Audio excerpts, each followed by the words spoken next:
Hi guys, for today's vlog ay pupunta kami sa bangkag ni mama. Ayan, yan ang aking magandang mama na masipag. So ayan, ayan ang daan papunta sa kanyang bangkag kasi manghihiram ako ng sprayer at pang-spray namin sa bangka gulay. Yan si Luna, ang cute ng kanyang mga puppies. At yan ang tanim ni mama dito sa kanyang maliit na bukid. May kalabasa, saka lakatan. Marami siyang tanim dyan. Maraming tanim yung kapatid kong lalaki. Yung mga yan, lakatan, rambutan, guyabano, marami. Kung ano-ano lang din tinatanyan. Humiram ako ng sprayer at pang-spray namin sa aming gulay. Wala kasi kaming sprayer pang gulay. Nag-spray yung asawa ko ng yan, pag uwi namin dito sa bahay ay inihatid lang namin muna sa bangkag yung sprayer at ang aming luya na ibinigay lang sa amin para itanim. Salamat po sa nagbigay at nag-aayos naman na yung asawa ko ng kanyang kiwat na idadaan namin na ibenta bago kami pumunta ng farm. So ayan guys, pagkatapos namin magbenta ng kiwat, ayan, diretso kami ng asawa dito sa binabantayan naming farm nila Sir Felices. So ayan, at tinignan rin namin ang tanim naming mais kung pwede nang i-harvest kasi 100 days na siya. So ayan, medyo green pa lang ang kanyang dahon pero okay na yung bunga. Mga sa 15 days pa sabi ng asawa ko bago namin siya ipa-harvest. Sariwa naman namin ibebenta. Ayan guys.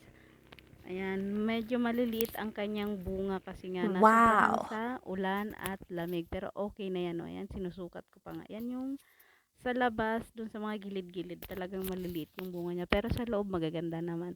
Medyo kalakihan din kahit konti. So, thank you Lord sa blessing. So, sana meron kaming maporsyento dyan. Kasi hindi ho namin sarili yan, porsyentuhan lang ho kami dyan. So, yan ang aking asawa. Mag-i-spray siya sa paligid medyo madamo daw. Ayan. So, tinawag niya ako kanina. Sabi niya, punta daw ako magkuha ng ampalaya. Kasi doon ako malapit sa motor. Akala ko aakyat kami. Pero sabi niya, din kami sa kabila. Ayan, papunta na ako. At mangunguha ng ampalaya. Ayan guys, nandito na ako. Mangunguha ako ng ampalaya. Masarap to kung ihalo sa munggo.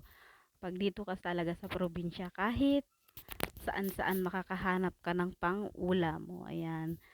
Nagbanglo ata. Habang agalala aktiparya ay ang angutik pa'y nagbanglo si Kamare.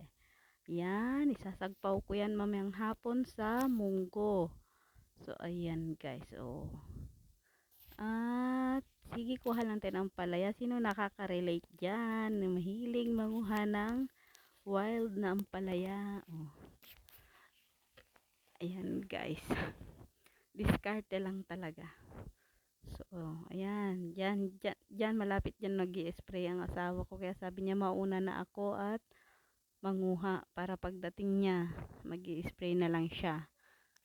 Day off ko ngayon guys. Kaya pumunta kami dito sa farm at tinignan namin ang aming mga tanim. Ayan, may nakita akong sili. So, nagdadalawang isip ako dyan kung kukunin ko o hindi. Pero sabi ng asawa ko, talbusin ko na lang daw at may esprehan din daw, sayang.